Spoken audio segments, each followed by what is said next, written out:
Hello and welcome to another episode of Earth911's Sustainability in Your Ear, the podcast conversation about accelerating the transition to a sustainable carbon neutral society.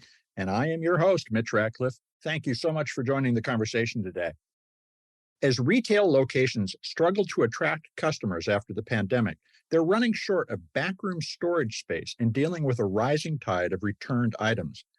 The situation is even more challenging for e-commerce companies, where returns accounted for $741 billion in lost revenue, the National Retail Federation recently reported.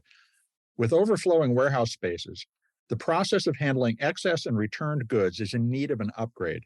A mind-boggling 21% of online purchases were returned during the 2021 holiday season, which suggests that the costs of returns at Amazon, which doesn't disclose this kind of information, could have reached more than $98 billion in 2021. In 2020, nearly two-thirds of shoppers bought multiples of the same item with the intention of returning some of them. About a third of the items returned are burned to generate energy, which is the epitome of wastefulness and a symptom of a very short-sighted thinking that adds to humanity's carbon emissions. Add the impact of burning perfectly good return products to the carbon footprint of that return trip from the buyer's home, and you can see how returns can almost double or more the environmental impact of a purchase. Our guest today is Marcus Shen, CEO of San Mateo, California-based B-Stock Solutions, an online marketplace for businesses that resell excess inventory. From the top 10 U.S. retailers, such as Walmart, Amazon, GameStop, and Costco, to small entrepreneurs looking to fill their shelves, businesses around the world use B-Stock to sell and buy returned and unsold merchandise, which is auctioned off or sold direct from the retailer's distribution center at a fraction of the retail price.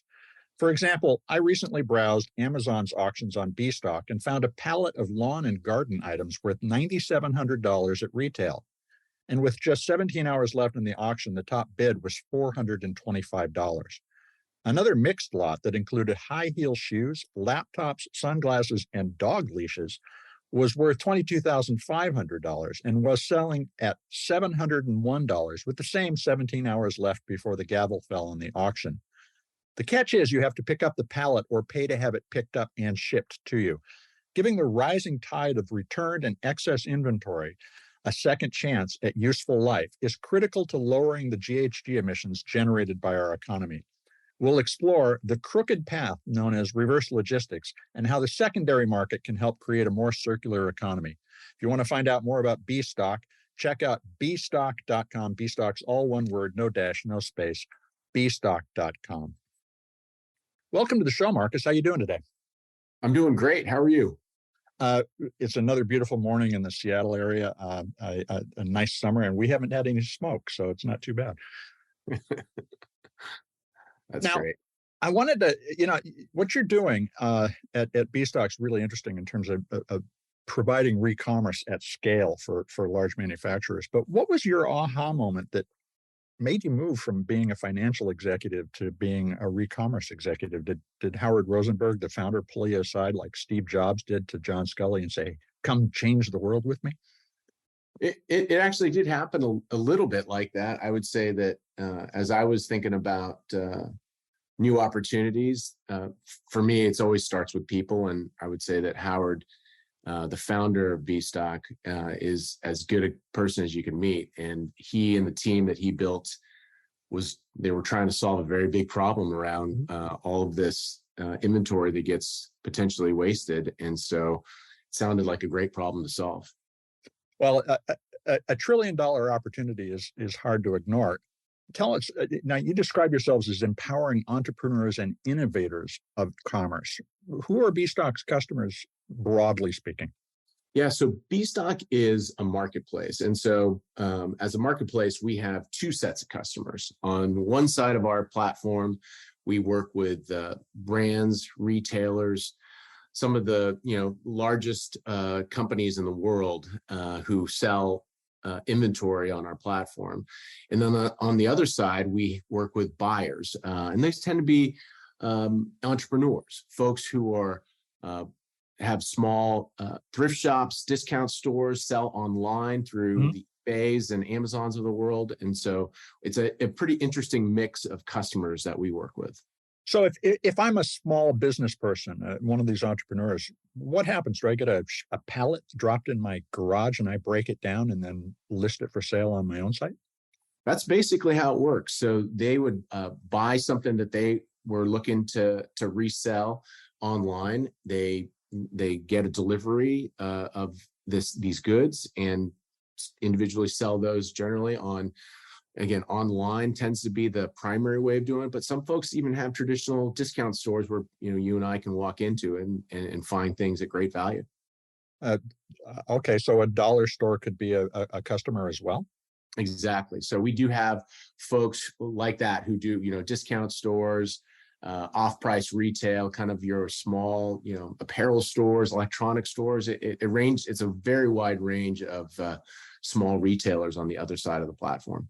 Do you have a sense of how much, in terms of volume, of waste that you've resold and prevented from going to landfill? Well, we are, as we know it, we are the largest player kind of in re-commerce from a B2B perspective. To give you a sense of kind of the volume that we're doing, last year, we sold just about 120 million items on the platform, right? And that's a massive amount of things that we're saving from going to landfill. Mm-hmm. One of the things that I know is a concern for a lot of people is whether stuff gets shipped overseas. Is most of this transactional activity happening in the United States, or is this a global phenomenon?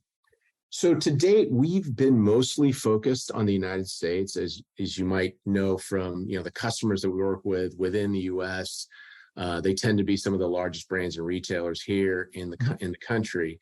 That being said, there are buyers on our platform who are hungry for American goods, and they know that there's a big demand for those goods overseas, whether it's in Europe and Asia and in South America, other developing countries. And so there's a lot of trade going overseas, and it's a great opportunity for small businesses. So essentially, these folks are acting as distributors, but they're sourcing their products from re-commerce rather than buying new. That's exactly right. That's really interesting. And the whole idea that this $1 trillion worth of material is actually created a sub-economy of re-commerce is extraordinary. Tell us, so we end up in this pickle with all this excess inventory because of the way that the return process works at retail. Can you walk us through what happens when you send a product back, for instance, to Amazon or another online seller? Sure. So what typically happens, kind of the flow of that unit or that good, is you return it back to the retailer. The retailer will inspect the good and consolidate things based on where they want that to be ultimately resold. And so sometimes that stuff is good enough to restock on the shelves, right? Which is frankly, that's the best outcome, right? Where the retailer can just put it back on the shelf and resell. In some cases, that stuff is not good enough to put back on the shelf. And so they have to make a decision as to whether they want to sell that in bulk or wholesale in the way that they sell it on a platform like Bstock, or they may want to think about selling another way, so they can potentially sell it through their outlet stores or through B2C channels as well. So those goods get consolidated if they're going to go B2B, get listed on our platform for sale, and buyers can see these listings. They chop them up and just soup them up from a buying perspective, and then we try to do everything we can to make that transaction as easy as possible for both the sellers and the buyers. Does that happen at the listing vendor, or does Amazon make those decisions because they've received this and the vendor has a policy that says we don't take something back? Who does that decision? Yeah, it's a great question. And so ultimately, we want to make sure that both the retailer and the original vendor of the product are happy with kind of the fact that this stuff is getting resold. Sometimes the vendors do have restrictions or rules around what gets resold and where it gets resold. And so it really depends a little bit on a vendor by vendor basis. Do you report your sales? I mean, what percentage of that $741 billion in returned items is B stock capturing? Well, we're not yet a public company, so we don't have Mhm. public figures as far as kind of revenue. But suffice to say, that we have a decent chunk of that number, but there's a lot more that's not getting managed correctly. So, is that a hint that you might be thinking about an IPO? Well, I'd say that we're still a little ways away from that, but we are, as you can imagine, this market is growing really, really quickly, and so there's certainly an opportunity for someone to take this to the next level. Yeah, it'd be nice if the stock market was cooperating, but yeah, That's right. absolutely.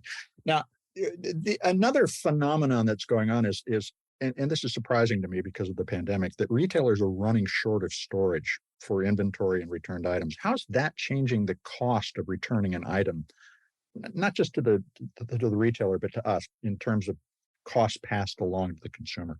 Yeah, so I think that the couple things we've seen, particularly in the last few years with the pandemic, is that the businesses are certainly getting much more thoughtful about supply chains, about how they're managing their operations from a warehouse perspective, and so it's really more them being smarter and much more innovative and around the way that they're kind of constructing the supply chain. And so as they have more of this inventory for that is building up in warehouses, they just want to be thoughtful about that inventory and what they're doing with it. Because again, from their perspective, that's cash, right? That's Yeah. cash that's sitting on the floor. And so for them, they want to figure out like, hey, how can I move this faster? How can I move this at the most effective price? And all in the name of serving us as consumers, right? So Mhm. one thing that we should remind ourselves is that whether it's return policies, flexible customer return policies, or even kind of the fact that they have these incredible selection of inventory in their shelves, it's all kind of what we want, right? We want that convenience, we want that selection, and so they are just trying to figure out how to give that to us as consumers at the most effective and efficient price. Well, in terms of price, one of the concerns in around the world is a lack of equity. And I noticed that Amazon, for instance, has a program called FBA donations that's directed at least $100 million to charities in the US and the UK. Are there opportunities to direct unsold or returned inventory to underserved communities?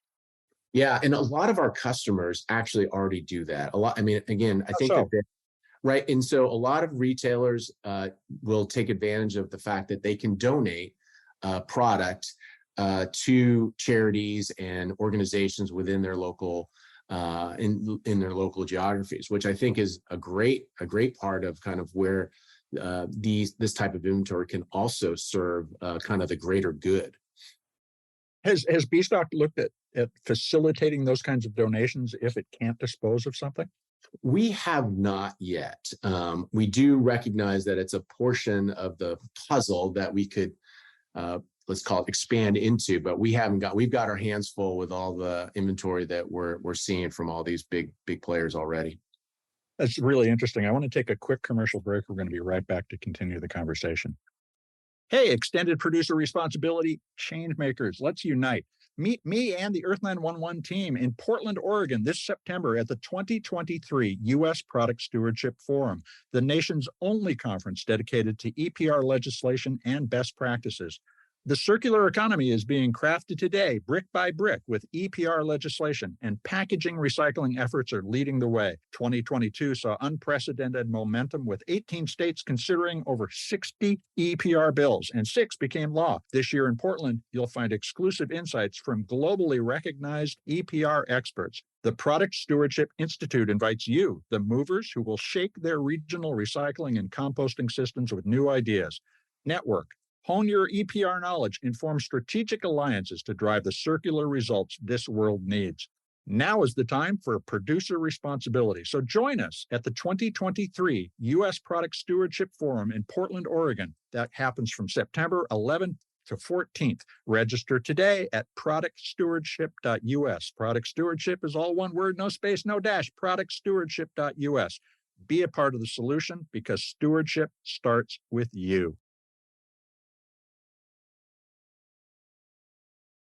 And we are back to continue talking with Bstock Solutions CEO Marcus Shen about their re-commerce marketplace that helps businesses resell excess inventory.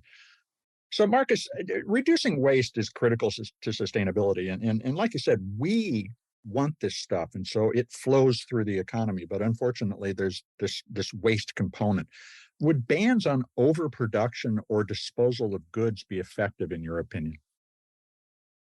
I'm not sure that that's the best way for us to affect the change I think that we all want. It's very hard to define overproduction or to regulate overproduction. What I do think is probably more effective is that if we create a lot more transparency in general around kind of where this product is going in that whether it's brands and or retailers, if we can kind of, let's call it, just take a peek under the covers about where all of this inventory is going, particularly the stuff that is getting returned or that is sitting on the shelf. I think that would go a long way to kind of making sure that both the businesses, retailers and brands, but also us as consumers, if we knew kind of where the places we shop, that to know that they're doing the right thing, I think that would go a long way.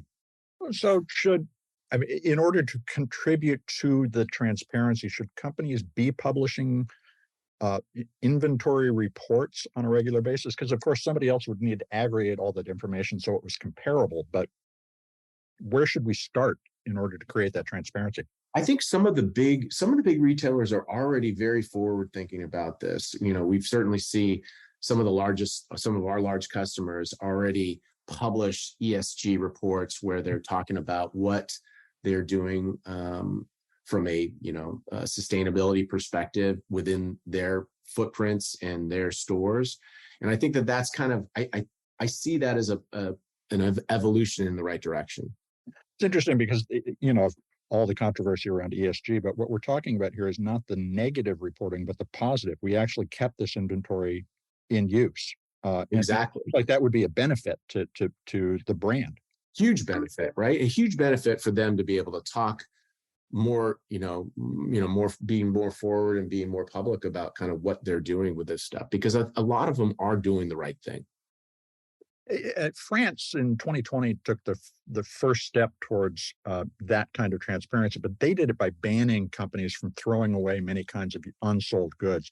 Have you seen any evidence in the European market or in the French market that changed the volumes of unsold or returned inventory going to landfill? We haven't seen a ton of it. And to be fair, we are still kind of getting our feet wet in Europe and outside the United States. But what we typically hear about, because we certainly talk to potential customers within certain countries, that particularly like the high-end brands of whether it's retail and goods, they tend to be, unfortunately, a little bit more let's call it aggressive about kind of protecting their brand. And that generally means that they're making sure that stuff does not get resold to protect, obviously, the brand equity that they've built in. Oh, that's interesting. Yeah, I can imagine that in France, whether it's, again, I'm not a brand person, but like the fancier high-end luxury brands of handbags and shoes and apparel, a lot of that stuff, they probably are trying not to, or at least that's historically been their approach, is that they don't want to see that get resold or reused. Yeah. A Gucci bag for $10 doesn't send the right message about a Gucci bag. That's exactly right.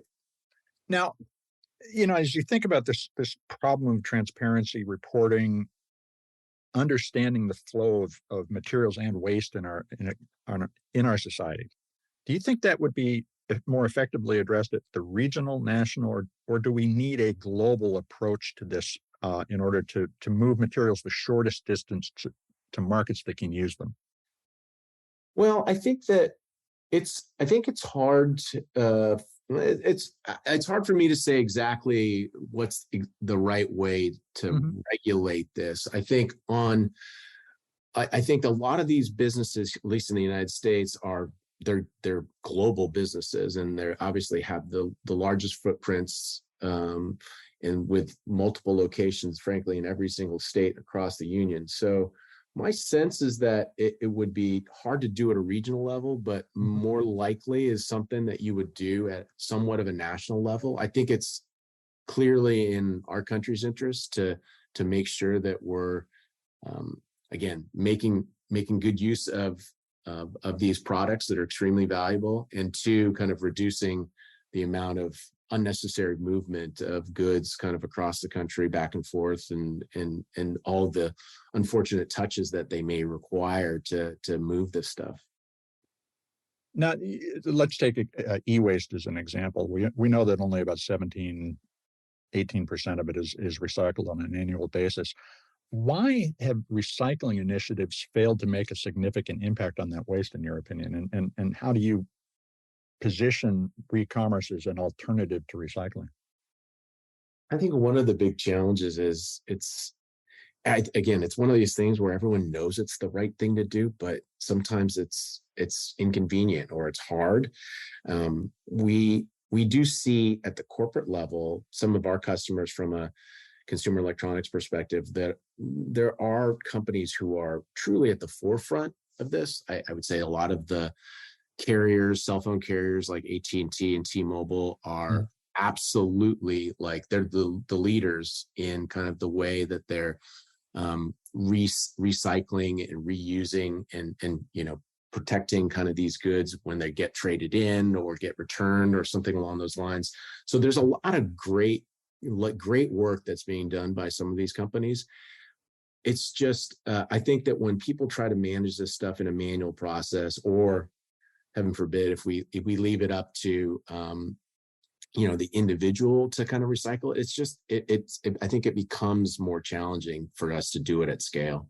And based on what you see in terms of people taking the time and effort to buy and trade in unsold or excess inventory, do you think that recycling should be clearly attached to a compensation for sending something back? And to your point about AT&T or T-Mobile, they do give you a reward for sending a phone back. Do we need incentives in place? I think so. I think that tends to be the most effective way to kind of get people to do the right thing. And so, again, these trade-in programs, I think, are great programs to make sure that those things are going to the right places. I think there's probably other things that we can do in other categories, and we could probably learn a ton from the things that the mobile carriers have been doing. Well, that raises another question: is what complementary services to yours do businesses need to enable a circular economy? When you think about reverse logistics, for instance, you kind of have the problem solved. Amazon or Walmart or Costco collects this stuff and gives it to you to sell, or rather lets you sell it and then they ship it. But in order to capture or recapture more material that might be resold, do we need other kinds of collection programs, on-demand pickup? Have you thought about that? Yeah, I think that's right. I think that we're a software company, and so what we do is facilitate a transaction. But one of the key parts of this value chain is really the logistics folks, right? The folks on the operational side who kind of are in charge of kind of making sure that product is in the right condition or is graded in the right way and is ready for resale or reuse. And so I think that they play a really important role in this. And I think that, some of the partners that we've worked with, again, are doing some great things there. But I think that there's even more we can do. I think that there's probably more that 3PL companies can do to kind of be even more intelligent about kind of how this inventory is collected, as you mentioned, as well as kind of sorted and distributed and channeled into the right place. So as you look at the market, are there gaps in the system that you think are ripe for innovation or investment? If you thought, well, there's a company that somebody should start. Well, I think that I can only talk about from our vantage point. I think the big things that we are certainly thinking about are Mhm. certainly, again, improving velocity and cycle time, and like how efficient can we make this process? Because again, that old adage of time is money is not, it can't be any more important than it is for retail, because these guys are really trying to move inventory as quickly as possible in general. And so we're thinking a lot about how do we make this, streamline the process and make these transactions go as quickly as possible. Two is certainly kind of making the market and continuing to expand our leadership in this market, so that we can help them get the most effective pricing, and so that they're not leaving money on the table. And then lastly, how do we make sure that from our experience in re-commerce, and how do we help them achieve their sustainability goals? Because I think more and more of these companies are really, really thinking about that. And so I think that a lot of the data, we're working on a lot of big data projects right now to kind of give them more intelligence about making the right decision about where these products are going.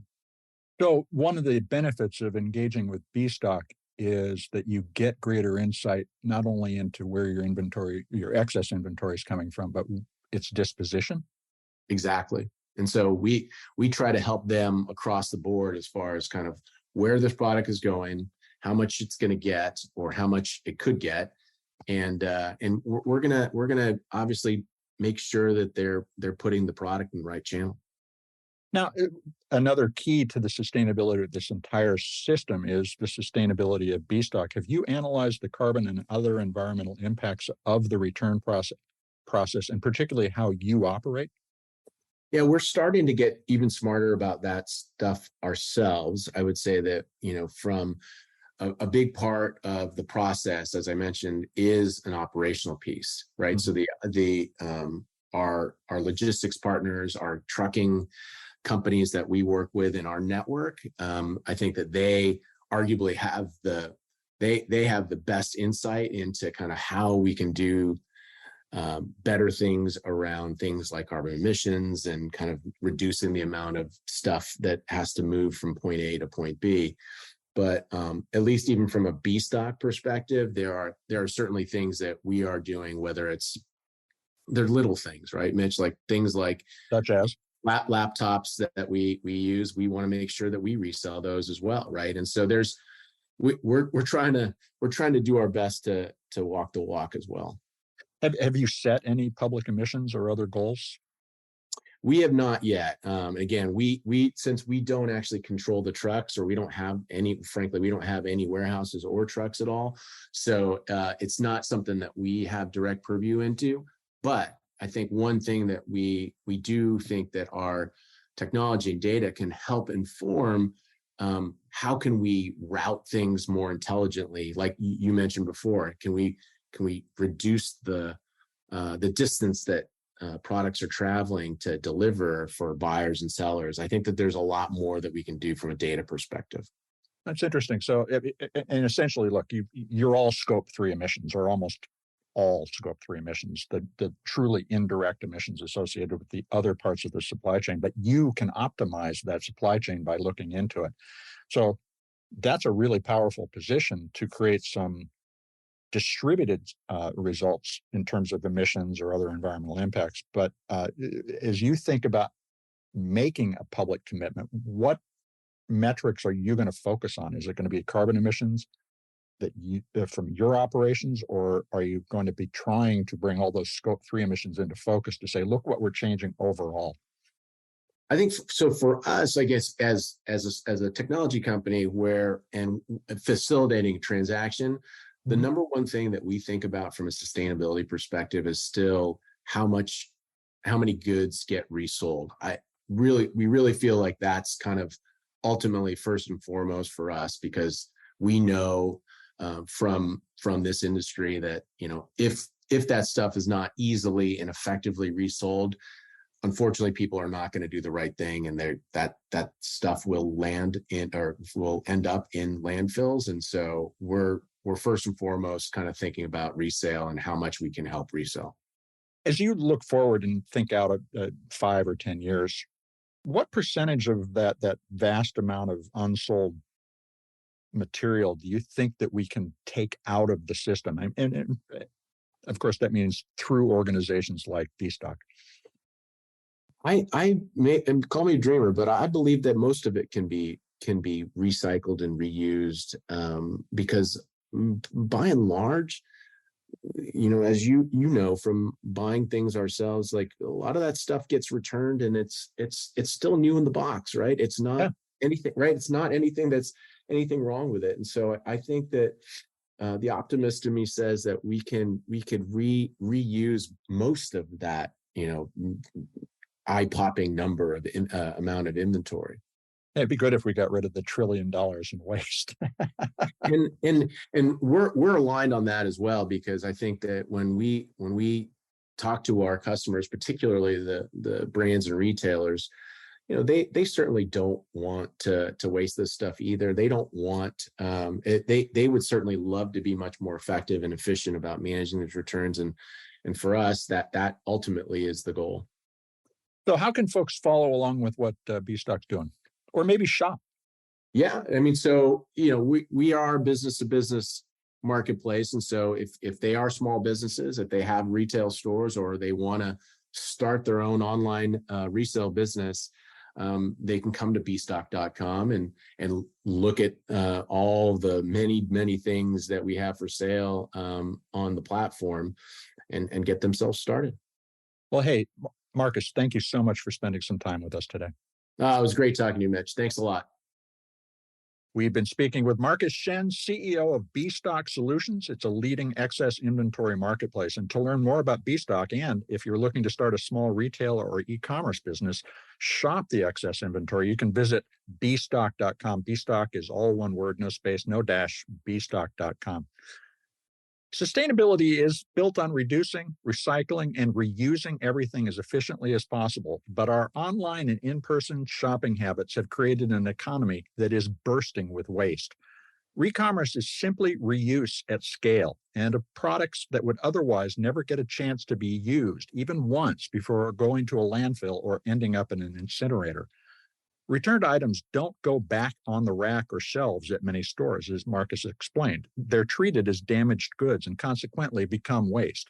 There's no good reason that $750 billion a year worth of merchandise should be tossed out without serving the purposes for which they were designed.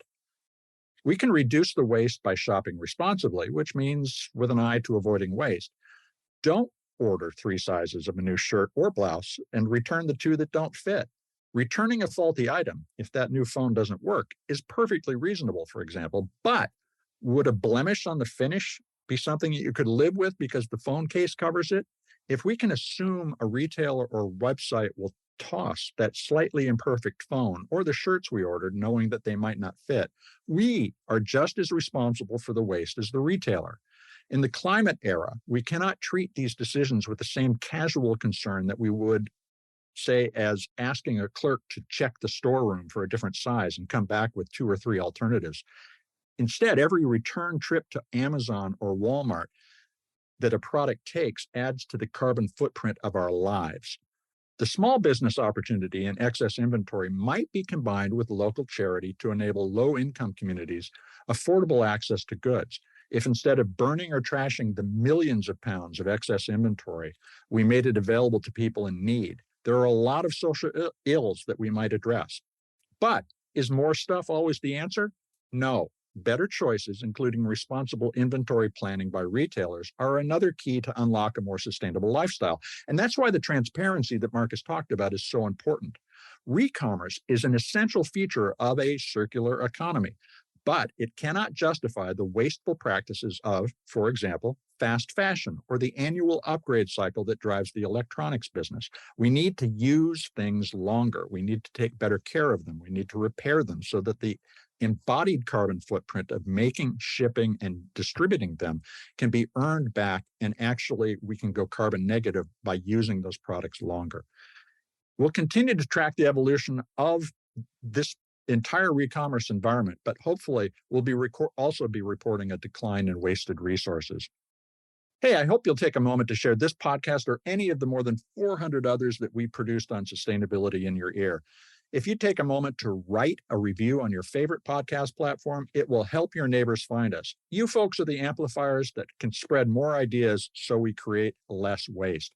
Please tell your friends, family, and coworkers they can find us on Apple Podcasts, Spotify, iHeartRadio, Audible, or any of the other fine purveyors of podcast goodness out there. Thank you, folks, for your support. I'm Mitch Ratcliffe. This is Earth 911, and we will be back with another innovator interview soon. In the meantime, take care of yourself, take care of one another, and let's all take care of this beautiful planet of ours. Have a green day.